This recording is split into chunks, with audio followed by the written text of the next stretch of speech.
विनंती करणार आहे की भारत सरकारने आपल्याला आठवत असेल की जेव्हा पहलगाममध्ये हल्ला झाला होता त्याच्यानंतर ऑपरेशन सिंदूर झालं तर पहलगामच्या हल्ल्यानंतर एक ऑल पार्टी मीटिंग भारत सरकारने बोलवली होती.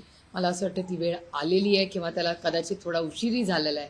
तातडीने माझी विनम्र विनंती आहे भारत सरकारला की एक ऑल पार्टी मीटिंग बोलवावी. हा देशाचा प्रश्न आहे आणि फॉरेन पॉलिसीबद्दल सरकारचं स्टेटमेंट आलंच आहे, पण त्याच्यात तातडीने पार्लमेंटमध्ये ही चर्चा झाली पाहिजे आणि एक ऑल पार्टी मीटिंग तातडीने घेऊन ब्रीफिंग केलं पाहिजे पक्षांना. कारण आज जग अडचणीत आहे. म्हणजे एक छोटं उदाहरण, पण ते माझ्यासाठी खूप महत्त्वाचं आहे. मी तुम्हाला सांगते, ज्या भागातून मी लोकप्रतिनिधी म्हणून काम करते, बारामती लोकसभा मतदारसंघात अनेक इंडस्ट्रीज आहेत, शेतकऱ्यांचे प्रश्न आहेत, इंधनाचे प्रश्न आहेत. ही सगळी आव्हानं, मग अमोलदादाच्या चाकणची MIDC असेल किंवा बारामती, इंदापूर, दौंड सगळ्या MIDCs असतील, या सगळीकडे MIDCचे तुटवडा झाला आहे. अनेक ठिकाणी हॉटेल व्यवसाय म्हणून अनेक युवा युवतींनी नवीन प्रयोग केले, तिथे अडचणी येत आहेत. इंधनाबद्दल झाले. आज तर बातमी आली आमची शिकायला बाहेर जाणारी मुलं, त्यांच्या तिकिटामध्ये वाढ झालेली आहे. त्यामुळे हे सगळं क्रायसिस झालेलं आहे. अशा परिस्थितीमध्ये आता हे राजकारण करायची वेळ नाही. एक देशाच्या हितासाठी, नागरिकांसाठी जगाची परिस्थिती काय आणि देश म्हणून एकत्र म्हणून आपण काय करू शकतो याची चर्चा करणं अतिशय गरजेचं आहे. आणि त्याच्यामुळे भारत सरकारने तातडीने एक ऑल पार्टी मीटिंग ही बोलवली पाहिजे आणि त्याच्याबरोबर पार्लमेंटमध्ये ह्याच्यावर चर्चा झाली पाहिजे, ही आमची मागणी. आज जर बघितलं ताई, ज्या पद्धतीने केंद्र सरकारने दावा केला होता की कुठल्याही प्रकारचं पेट्रोलियम पदार्थाची तुटवडा जाणार नाही, सिलेंडरचा तुटवडा जाणार नाही, पण आज संपूर्ण भारतामध्ये चित्र निर्माण झालेलं आहे. अनेक ठिकाणी रांगा लागलेल्या आहे, व्यावसायिक गॅस मिळत नाहीये. पण हे येणारच होतं ना, हे होणारच होतं, हे आपल्या सगळ्यांनाच दिसत होतं. त्याच्यामुळे आम्ही वारंवार त्याचा फॉलोअप करतच आलोय. त्याच्यामुळे माझी भारत सरकारला विनंती आहे की जी काही यंत्रणा असेल आपली, सगळे आपले म्हणजे आणि विरोधी पक्षाची लोक आहेत ना, चांगले लोक आहेत, त्यांची मदत घ्या. ही माणुसकीची वेळ आहे, ऐक्याची वेळ आहे. ही आता राजकारण करायची वेळ नाही. राजकारण करायला पुढे खूप वेळ आहे आपल्याला, पण ही भारताच्या लोकांसाठी, भारतीय आणि नुसते भारतात राहणाऱ्या लोकांसाठीच नाही, आपली आणि कुठल्याही सरकारची जे भारताच्या बाहेर राहतात, गल्फ कंट्रीजमध्ये करोडो लोक आपले राहतात, आपली मुलं आहेत शिकायला, नोकरीला गेलेली आहेत, आपले सिनियर सिटीजन्स आहेत, त्यांची सुरक्षितता ही आपली सगळ्यांची जबाबदारी आहे. त्याच्यामुळे तातडीने भारत सरकारने ह्याच्यावर पावलं टाकली पाहिजे. 30 दिवसाची स्पेस अमेरिकाने दिली असं जेव्हा सांगितलं गेलं, नंतर काल ज्या प्रकाराने US प्रेस सेक्रेटरी आहे कॅरोलिन, ते सांगतात की इंडियामध्ये गुड ऍक्टर्स आहेत आणि त्यांनी नक्कीच जे सरकार आहे इथे त्यांना कुठे ना कुठे डिरेक्ट केलंय. तुम्ही कसं हे करता? US डॉमिनेट करते का आपल्याला आणि USच्या इशाऱ्यावर आपण चालतो?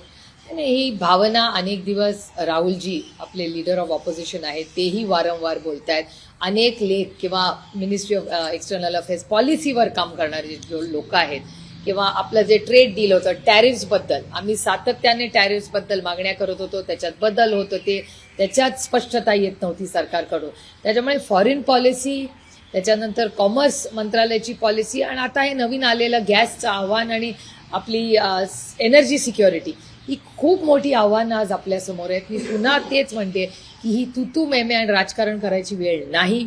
भारत सरकारने तातडीने या सगळ्या विषयांवर चर्चा करून मार्ग काढून आज भारतीय माणूस अडचणीत आहे हे मान्यच करावं लागेल. आणि नुसतं भारतीय नागरिक आहे, मग आपली इंडस्ट्री आहे, आपले रेस्टॉरंट्स आहे, हळूहळू ते वाढतच जाणार. असं राहुल गांधींनी या संदर्भामध्ये या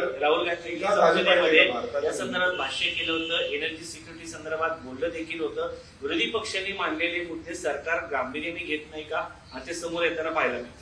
राहुलजी जे गेले 15 दिवस, महिना म्हणतायत ते सगळंच खरं होत आहे ना, आणि हे पहिल्यांदा होत नाही. चायनाबद्दल ज्या गोष्टी झाल्या तुम्हाला आठवत असेल, मागच्या सेशनमध्ये तेच झालं, राहुलजी म्हणले तेच खरं झालं. हे पुन्हा आपल्या फॉरेन पॉलिसी आणि एनर्जी सिक्युरिटीबद्दल जे राहुलजी सातत्याने गेले महिना दीड महिना म्हणतात, पुन्हा तेच खरंच होतं आणि आपण अनुभवतोय ना, भोगतंय सामान्य माणूस. हो, ह्याचं दुःख आहे. एप्स्टेन फाईल्समुळे हे सगळं होतंय, हे all over the world. In fact USचे पण लोक सांगतायत. तुम्हाला पण हेच वाटतंय? आणि हरदीप सिंग पुरी जे मागच्या काही काळापासून पार्लमेंटमध्ये दिसत नाही, ॲटलिस्ट आपल्या चेअरवर तर दिसत नाहीये, तर त्यांच्यावरती पण खूप प्रश्न निर्माण होतात, कारण की ही जी टंचाई आहे त्यांचे मिनिस्टर ते स्वतः.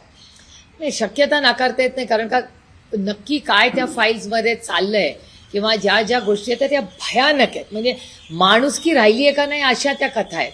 आणि अनेक देशांमध्ये अनेक लोकांनी राजीनामेही दिलेत, अनेक कंपनीजनी राजीनामे दिलेत अशा गोष्टींमुळे. त्याच्यामुळे नैतिकतेची वेळ आहे. नैतिकतेने ज्याला वाटत असेल आपल्याकडून चुकतेलं आहे त्यांनी नैतिकता दाखवली पाहिजे.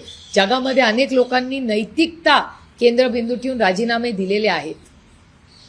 आजच सकाळी इराणच्या परराष्ट्र मंत्र्यांसोबत भारतीय परराष्ट्र मंत्र्यांचा फोन कॉल झालाय आणि विशेष म्हणजे इराणच्या परराष्ट्र मंत्रालयाने जाहीर केलंय उघडपणे की या फोनमध्ये आम्ही चर्चा केली, अमेरिकेला अकाउंटेबल धरलं पाहिजे जगाला अशा प्रकारे क्रिटिसाइज करण्यासाठी, याबद्दलही आम्ही बोललो आहे. आणि हार्मुझमध्ये जी परिस्थिती उद्भवली त्याला अमेरिका इस्रायलचं अटॅक जबाबदार आहे असे आम्ही सांगितलं, असं इराणच्या परराष्ट्र मंत्रालयाने. मला असं वाटतं परराष्ट्र मंत्रालय हा खूप एक सेन्सिटिव्ह विषय आणि गंभीर विषय.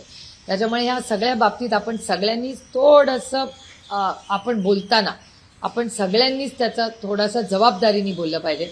त्यामुळे जर ही जी चर्चा जी वर्तमानपत्रात आज आली आहे, मीही वाचली, तुमच्या चॅनलवरही मी पाहिली, मला असं वाटतं परराष्ट्र मंत्रालयाकडून जेव्हा स्टेटमेंट येईल त्याच्याबद्दल आम्ही मागणी करू की परराष्ट्र मंत्र्यांनी पार्लमेंटला आणि देशाला सांगितलं पाहिजे की नक्की चर्चा काय झाली. आणि भारत सरकार म्हणून मी वारंवार म्हणते की ह्या सगळ्या जागतिक परिस्थितीवर पार्लमेंट चालू आहे, चर्चा ही झालीच पाहिजे आणि ऑल पार्टी मीटिंग घ्यावी अशी आमची विनंती आहे सरकारला. बारामती असेल, बारामती असेल, सातारा असेल, इंदापूर असेल, काय माहिती तुमच्याकडे हातामध्ये किती मनुष्यबळ जो आहे तो तुटवडा अनेक कंपनीजकडून डेटा आम्ही हे जे SME स्मॉल आणि मीडियम सप्लायर्स आहेत सगळ्या मोठ्या कंपनीजचे, त्यांच्या अनेक गोष्टी तुमच्याही चॅनलवर दाखवत आहेत की तिथे अनेक फॅक्टरीज म्हणजे 50% चालल्या आहेत, काही 20%, काहींनी बंदही केल्या आहेत काही दिवसासाठी. त्यामुळे हा पुढच्या एक आठवडाभरात हा डेटा म्हणजे मी महाराष्ट्र सरकारलाही आज पत्र लिहिणार आहे की महाराष्ट्र सरकारने तातडीने याचा आढावा घेऊन त्याचा फॉलोअप केंद्र सरकारकडे केला पाहिजे. आम्ही 48 खासदार महाराष्ट्रातून येतो. महाराष्ट्राच्या या सगळ्यासाठी आम्ही 48 खासदार म्हणजे मी विनंती करते बाकीच्या खासदारांना की आपले सगळे मतभेद बाजूला ठेवून महाराष्ट्राच्या आणि देशाच्या हितासाठी आपण एकत्र करून काय आपल्याला मदत भारत सरकारला करता येईल किंवा काय ज्या राहुलजी ज्या सूचना आहेत आपले मतभेद जरा बाजूला ठेवूया, पण राहुलजी जे सांगतायत त्यातून काहीतरी बोध घेऊन आपण सगळे देशाच्या हितासाठी पुढे जाऊया. मोठा परिणाम झालाय. साखर जी आहे 32 नाही, साखर असेल, केळी असेल, आंबा असेल, प्रत्येकच शेतकरी अडचणीत आहे ना, प्रत्येक शेतकरी अडचणीत. महाराष्ट्राची साखर बंदरावरती पडून आहे आणि महाराष्ट्र हा मोठ्या प्रमाणात साखर उत्पादक राज्य राहिलेला आहे आणि यामध्ये मोठा फटका शेतकऱ्यांना बसणार आहे. सहानुग्रह अनुदान देण्याची गरज आहे का? कारण नुकसान तर होतंय पण मदत गरजेची आहे. आमची तर दोन गोष्टींची मागणी. एक तर मी तुमच्या चॅनलवर आणि वर्तमानपत्रावर वाचलं की सरसकट कर्जमाफी तर नाहीच होणार आहे आणि जी काय कर्जमाफी होणार आहे किंवा पैसे मिळणार आहे ते 30 जूनला मिळणार आहे. म्हणजे माणसाला भूक आज लागली आहे आणि जेवण तुम्ही 3 महिन्यांनी देणार. म्हणजे काय नक्की महाराष्ट्राच्या सरकारच्या मनात आहे मला प्रश्नच आहे. एकीकडे शेतकऱ्यांच्या आत्महत्या महाराष्ट्रात वाढत आहेत, दुसरीकडे हे ग्लोबल क्रायसिस चाललेलं आहे. म्हणून मी म्हणते की मला आता ह्याच्यात राजकारण आणायचं नाही. माझं म्हणणं आहे राजकारण बाजूला ठेवा, ऑल पार्टी मीटिंग आणि पार्लमेंटमध्ये तातडीने ह्याच्यावर चर्चा झाली पाहिजे. एका ठिकाणी मॅम वेस्ट एशियाची जी कॉन्फ्लिक्ट सुरू आहे, तणाव सुरू आहे, दुसऱ्या जागी टेक्सासमध्ये पहिल्यांदाच 50 वर्षात रिलायन्स इंडस्ट्रीजचं इन्व्हेस्टमेंट म्हणजेच तेल शुद्धीकरणचं इन्व्हेस्टमेंट प्रोजेक्ट स्वतः डोनाल्ड ट्रम्पने अनाऊन्स केलाय. तुम्ही याला कसं बघतात? नाही, अर्थातच एक भारतीय अमेरिकेत जाऊन एवढी मोठी इन्व्हेस्टमेंट करत असेल तर आपण त्याचं अभिमानाने स्वागतच केलं पाहिजे. म्हणजे ह्याचा अर्थ ग्लोबल प्लेयर्स. एक काळ असा होता की भारतात बाहेरचे लोक येऊन भारतात इन्व्हेस्टमेंट्स करायचे. आता आपले मोठे मोठे आपले जे आहेत इंडस्ट्रियल होम्स, त्या सगळे इंडस्ट्रियलिस्ट आज जगामध्ये अनेक देशांमध्ये जाऊन म्हणजे टाटाज असतील, अंबानीज असतील, बिर्लाज असतील, किती अशी कुटुंब आहेत ज्यांनी बाहेर जाऊन मोठे व्यवसाय उभे केलेले.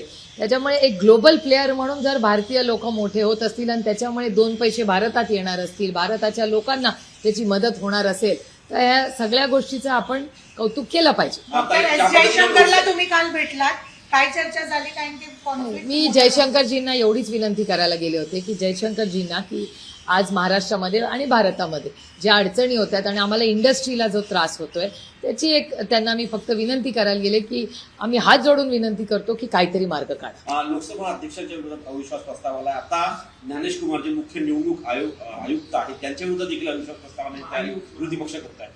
नाही बघा, आमची इच्छा होती या दोन्ही गोष्टींवर चर्चा व्हावी. अविश्वास कारण का ज्या पद्धतीने राहुलजींना बोलायला दिलं जात नव्हतं त्याच्यावर हे होते. पण ते ह्या दोन आमच्याशी अति महत्त्वाची गोष्टी आहे. म्हणजे स्पीकरचा अविश्वास ठराव, त्याच्यानंतर वेस्ट बेंगॉलमधून जी मागणी आम्ही तृणमूल काँग्रेसबरोबर ताकदीने आम्ही इंडिया अलायन्स उभे आहोत. पण त्याचबरोबर तिसरी ही आमची मागणी आहे की आज जगात जी परिस्थिती झाली आहे त्याच्यावर सविस्तर चर्चा झाली. दिल्लीमध्ये आहेत ते भेटीगाठी घेत आहेत. काल सोनिया गांधींनी ती भेट राहुलजींची वेळ मागितली आहे. अजित पवारांच्या विमान अपघाताची चा मुद्दा जो आहे तो संसदेत उपस्थित करावा ही त्यांची प्रमुख मागणी. ह्या इंडिया अलायन्स मधल्या सगळ्या मित्र पक्षांची ही चर्चा झालेली आहे आणि रोहित त्याचा स्वतः सगळीकडे फॉलोअप घेतोय आणि त्याच्यावर पार्लमेंटमध्ये चर्चा व्हावी ही मागणी आम्ही केलेली आहे. कालच मी खरं तर काँग्रेस पक्षाचे आणि शिवसेनेचे मनपूर्वक आभार मानते. कालच्याही भाषणामध्ये अरविंद सावंतजींनी आवर्जून याचा उल्लेख केला की अजित पवारांच्या ही जी केस आहे, दादाचा जो ऍक्सिडेंट झाला तो नेग्लिजन्स होता का काय होलं ह्याची पारदर्शक इन्क्वायरी झाली पाहिजे. ही मागणी पुन्हा एकदा उद्धवजी आणि अरविंद सावंतजी, संजय राऊत साहेब, अनिल देसाई साहेब, आदित्य ठाकरे, मी सगळ्यांचे मनपूर्वक आभार मानते की या सगळ्यांनी ही जी साथ आणि काँग्रेस पक्षाने खडगेजींनी एवढा वेळ दिला, सोनियाजींनी एवढा वेळ दिला, अखिलेश यादवांना भेटला, आज तो उमर अब्दुल्लांना भेटायला चालले. त्यामुळे ह्या सगळ्यांचे मी मनपूर्वक आभार मानते की आमच्या या म्हणजे दादा हा माझा दादा तर मला होतानाही म्हणतात आहेच, होता आहे, पण त्याचबरोबर दादाला न्याय हा मिळालाच पाहिजे. आमच्या कुटुंबावर जी एवढं मोठं संकट आलं ते दुसऱ्या कुठल्याही कुटुंबावर येऊ. मैम हिंदी में वेस्ट एशिया कॉन्फ्लिक्ट को लेकर आप किस तरह से ये देखिए. हमारी इतनी मांग है कि इस पे एक ऑल पार्टी, आपको याद होगा पहलगाम का अटैक जब हुआ था उसके बाद एक ऑल पार्टी मीटिंग हुई थी और उसके बाद ऑपरेशन सिंदूर हुआ था. मैं बड़ी विनम्रता से भारत सरकार को विनती करती हूँ कि दो चीज़ें करनी ज़रूरी है. एक ऑल पार्टी मीटिंग बुलाइए, हम सब बात करेंगे क्योंकि देश क्राइसिस में है, दुनिया क्राइसिस में है.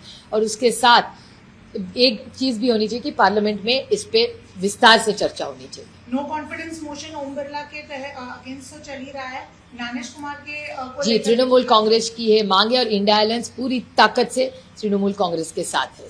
Thank you.